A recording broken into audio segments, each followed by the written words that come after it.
Morning climbs the town like a slow confession, touching the church spire, the empty trough, the slanted sign of the general store, and finally the second-story window no one mentions. The attic breathes heat and silence, sun bleeding through warped slats, dust floating like ash from a fire long gone cold. Light moves like a measured hand across the planks, counting each groove, each nail head, each knot that remembers a different storm. In that light her breath steadies, shallow at first, then longer, as if the body is teaching the heart to believe in another day. The room holds the sound of her steps from nights before, the way a shell holds the sea. Faint, persistent, impossible to deny. Her shadow paces beneath the angled roof, but her voice never crosses the floorboards. She has learned how quiet is not an absence, but a muscle that trembles then strengthens, shaping itself to the room until the room feels shaped by it. She traces a path from the trunk to the dormer window and back again, fingers skimming the air instead of the walls, so splinters won't tell secrets. Sometimes she pauses by the small water jug and tilts it to her lips, carefully, so the swallow doesn't echo. Sometimes she kneels to retie laces that never needed tying, so her hands have a task kinder than remembering. The ribs of the roof rise overhead like a prayer someone left unfinished. Even prayers can become habits. Even habits can start to heal a little when the body is allowed to keep breathing. Downstairs, the barkeeper polishes the same glass for too long, eyes fixed on the stairs he never climbs. He moves the cloth in slow circles that leave fogged crescents, then clears them away. The repetitive motion is not cleaning, not really. It is regulation, a way to lower the noise inside his chest when words would only stir the dust. He knows the seventh step groans like an old lung. He knows a cold draft threads down around dusk and curls beneath the piano, as if the building exhales then too. He knows how shame sits between shoulder blades like a small animal unwilling to be tamed. He does not touch the stair rail. He respects the boundary he set, then broke, then set again. Respect is another word for fear when you say it to yourself in the dark. The street rehearses its daily chorus and refuses to look up. The sound of boots passing in the street below, each one carrying the life she can't reach. Spurs tap like metronomes. Wagon wheels gnash grit into fine powder. Children try out their names like new songs. A woman hushes a baby with a rhythm older than the town itself. The world moves in patterns, breath, step, pulse, and she listens to learn the valleys in the noise, the merchant's shuffle, the sheriff's measured tread, the slow drag of a drunk who hasn't found his bed yet. Listening becomes a map, a nervous system's way to find safe ground where there is none. The brain calibrates, the heart follows. The body trusts the heart for a few seconds at a time. When a hawk cuts the sky, its cry drops like a nail through the planks. She closes her eyes and counts to 4 on the inhale and 4 on the exhale. The storm that lives in the muscles quiets. Not gone, quieter. He hears the town through the door the same way she hears it through the floor. Distance carrying what closeness can't say. A single key, heavy in his pocket, growing warmer with each day he does nothing. He has carried coins, bullets, folded notes that promised more than they gave. None of them ever felt like this. Metal that hums against the thigh as if it prefers the heat of a body to the cool black mouth of a lock. He tells himself he's keeping it for safety. He tells himself he's guarding the line between mercy and ruin. He tells himself a lot, while the cloth circles the rim of the glass, and the glass stays cloudy for a beat longer than it should. The mind holds 2 truths and calls the second one caution.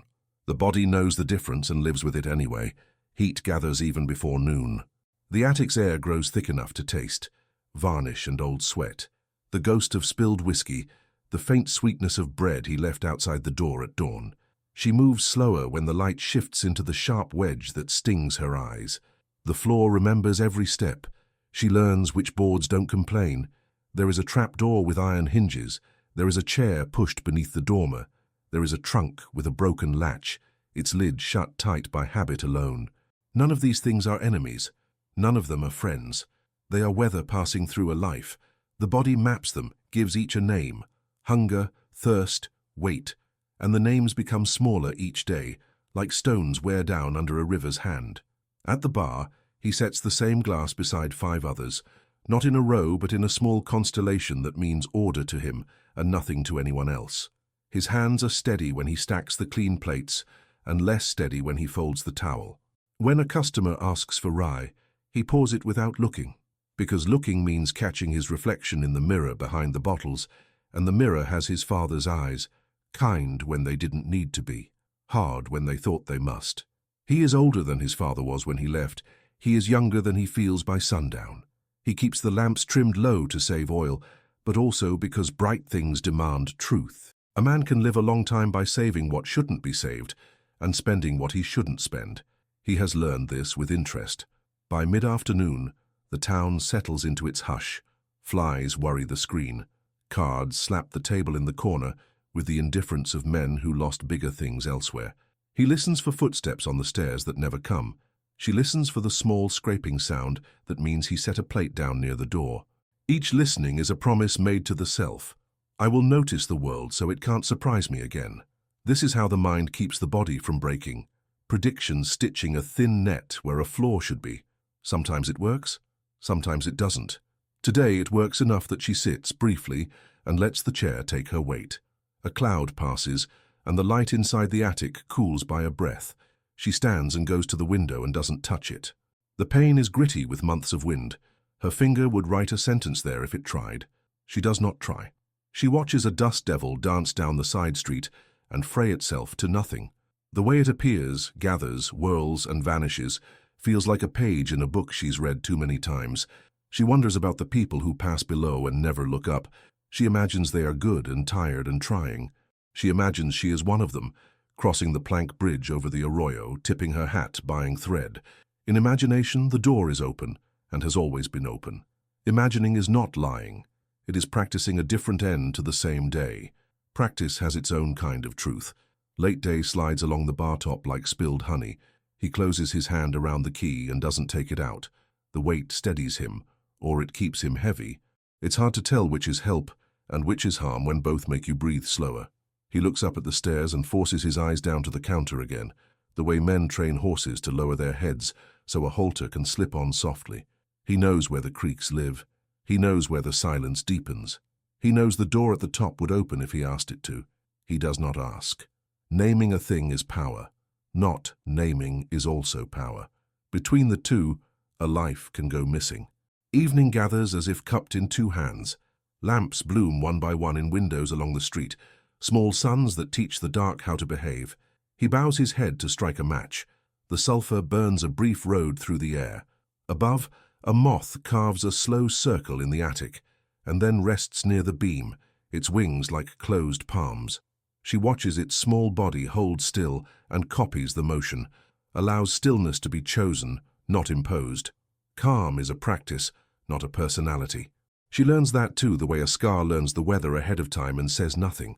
When the first coyote yips from the far ridge, the town's noise thins to the scrape of a chair, the rattle of a loose shutter, the solitary cough of a man who pretends he doesn't need water. The body chooses what to hear and what to let pass through. Her body chooses the soft sounds, the lift of his breath when he pauses, the click of glass on wood, the gentle thud of a plate set exactly where it always is. Routine, repeated softly, tells the nervous system it may stand down. No one is coming through the door tonight. No one is asking questions. No one is asking anything. For a moment that feels like a small mercy. For a moment, mercy does not frighten her. He locks the front, turns the sign, leaves one lamp low. The bar smells of citrus rind and sap from the broom handle that split and was mended years ago with a leather thong. He wipes the counter one last time. When his hand passes the knot near the brass rail, his pocket answers with the faint tap of metal on bone. He stops. He presses his palm flat and feels his own pulse climb up into his hand. The key is an object. It should not know a heartbeat. Yet here they are, two rhythms nearly aligned. He removes his hand, breaks the alignment, and breathes out. He will sleep on the cot in the storage room again, by choice and not by choice, close to the stairs and far from them both. Night settles as if it always wanted to be here. In the attic she lies down and folds the blanket to her waist, not higher, so she can move if she needs to. The boards give a soft answer to her weight. She looks at the dark shape of the dormer and tries to picture the sky beyond the black. Stars exist whether she sees them or not. This helps a little. She counts again, 4 in, 4 hold, 4 out, 4 hold, making a square out of air. Squares are steady things. The science of it says the vagus nerve will listen and tell the heart there's no fire. She believes the science and also believes in the old words that say breath is wind and wind is spirit, and the two carry one another home. She closes her eyes and lets the square draw itself in the invisible. Downstairs, stretched on the cot with his boots against the wall so the ache won't climb his calves, he stares at the ceiling that keeps them apart. He thinks of the first day, the last day, the day that hasn't come. He thinks of what debt means when nobody writes it down. He thinks of the noise people make when they cannot say the thing itself. He does not pray. He names the sounds. Ice settling in the bucket, wood relaxing its hold after heat, the far hinge breathing, and lets the naming be enough. Sleep will come when it wants. It usually wants when he stops wanting it. Before he turns, he presses his palm to his pocket one more time. The metal greets his skin with its cool, stubborn presence. He exhales and lets the hand fall away. Above him, the attic's silence answers with its own long breath, the way two strangers sometimes fall into the same pace without meaning to. The night holds them both, not like a secret, not like a sentence, but like two notes in a song that has not yet reached its chorus. Outside, the desert studies the town with patient eyes. Inside, no one speaks of the room, and yet everything, not the glass, not the key, not the breath, speaks anyway. The barkeeper's law was never posted, never spoken in full, but everyone knew it. No one went upstairs after sundown. The narrow staircase might as well have been a cliff edge. He didn't guard it with chains or threats, only with the weight of his own silence. A silence heavy enough to keep doors closed, heavy enough to keep her locked away. It wasn't cruelty that sealed her in, not exactly. It was something older, harder to name. Debts that had nothing to do with coin, the kind a man carries in his chest until they turn into walls. He polished glasses behind the counter long past the time anyone needed a drink, his eyes drifting to the stairs, then away again. Every evening he told himself the same thing. Not tonight. There was a night, though, when the storm rattled the front windows so hard he almost called her name. Almost. He stood halfway to the stairs, rain streaming down the glass, wind howling like it might strip the saloon to its bones. But courage didn't come. The storm passed, leaving the air smelling of wet wood and missed chances. From time to time a customer would glance upward. A shadow might cross the attic window, quick, uncertain, and their eyes would flick away. No one mentioned it. No one wanted to admit that some lives were happening just out of sight, lives you could hear if you listened, but chose not to. That was the barkeeper's rule, and so the key stayed in his pocket, warm against his thigh, its weight a reminder of what he was keeping in and what he was keeping out. The key stayed in his pocket, warm against his thigh, its weight a reminder of what he was keeping in and what he was keeping out. Some mornings he would find himself halfway to the stairs before the day truly began, carrying a plate or a jug of water, telling himself he was just tidying, just making sure the boards up there were sound. But then the thought would come, better to leave it be, and his boots would turn back toward the counter. One morning he did not. He set a small tray on the landing, the bread still warm, though he could not have explained why. He was no baker. He told himself it was just to keep her strength, though he knew the hunger he was feeding was not only hers. The warmth of the loaf seeped into the air between them, through the narrow crack under the door. For a moment he stood there longer than he should have, listening for her footsteps. When she took it, she did so without words, but her fingers brushed his through that sliver of space. Neither pulled away quickly enough. It was less than a breath, yet it stayed with him the whole day. The texture of her skin, the quiet steadiness in her touch. Mercy is dangerous when it comes too soon. He knew it. He'd seen men lose whole lives because they gave someone a taste of freedom they couldn't yet keep, but there was no stopping the way that single gesture shifted something in the air between them. That night, as he cleaned the bar, he thought he heard her pacing above more slowly than before, as if she were measuring not just the size of the attic, but the distance between her and the ground floor. It was a small thing, a piece of bread, a touch through wood and shadow. But even without a match, it felt as though a spark had caught somewhere unseen. And he knew sparks had a way of finding the driest places. Sparks had a way of finding the driest places. That truth came to him again the day a traveling preacher stepped through the saloon door, the desert still clinging to his coat. He ordered nothing at first, just looked around like a man reading a scripture written on walls and faces instead of paper. His gaze paused on the staircase. Why's the attic locked from the outside? The question was plain, uncoiled, without threat or judgment, just a clean line dropped into still water. The barkeeper's cloth stilled against the rim of a glass. His eyes narrowed, not with anger, but with the slow, watchful fear of a man who knows that some truths cost more than the telling. Around the room, cards stopped mid-air, whiskey glasses hung between table and lip. The air took on the weight of something exposed. Locals had learned the shape of that silence long ago. They stepped over it the way one avoids a broken board on a porch, out of habit, out of self-preservation. But a stranger, especially one with desert miles in his eyes, could see the cracks in a place too used to hiding them. The preacher's look lingered on the upper floor, as if the dust itself had a story to confess. Upstairs, she heard his voice through the floorboards, words she had never heard from his mouth but somehow knew belonged to her. Freedom, mercy, the simple truth that a locked door changes the air a person breathes. She stood in the center of the attic, head tilted, listening to a man she had never met tell her story as if he had walked it himself. It was strange, how someone's truth could be carried on a stranger's tongue, and how hearing it spoken aloud could make the walls seem both closer and farther away at the same time. It was strange how someone's truth could be carried on a stranger's tongue, and how hearing it spoken aloud could make the walls seem both closer and farther away at the same time. That night, the desert changed its voice. A wind rose from the black horizon, dry at first, then heavy with grit, until the first stinging gusts began to rattle the shutters. The saloon shuddered like a living thing bracing against a blow. By midnight, the sandstorm had swallowed the town whole. Dust scraped along the windows like claws, finding every gap in the wood, pouring in under doors and through chimneys. The lamps swayed on their hooks, throwing restless shadows across the walls. The piano strings trembled without fingers touching them. It felt as if the building itself might loosen from its frame and collapse into the street. Upstairs, she stood at the trapdoor, feeling the boards quiver under her feet. The roar of the wind filled the attic until she could barely hear her own breath.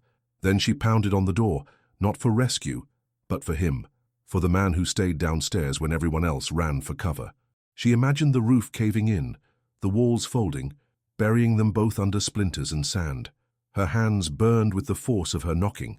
Below, he looked at the bottles swaying on their shelves, at the cracks in the walls gathering dust like wounds. Every instinct told him to stay where it was safe, to protect what he had left. But the sound of her fists on the door cut through the storm, sharp as a bell in the dark.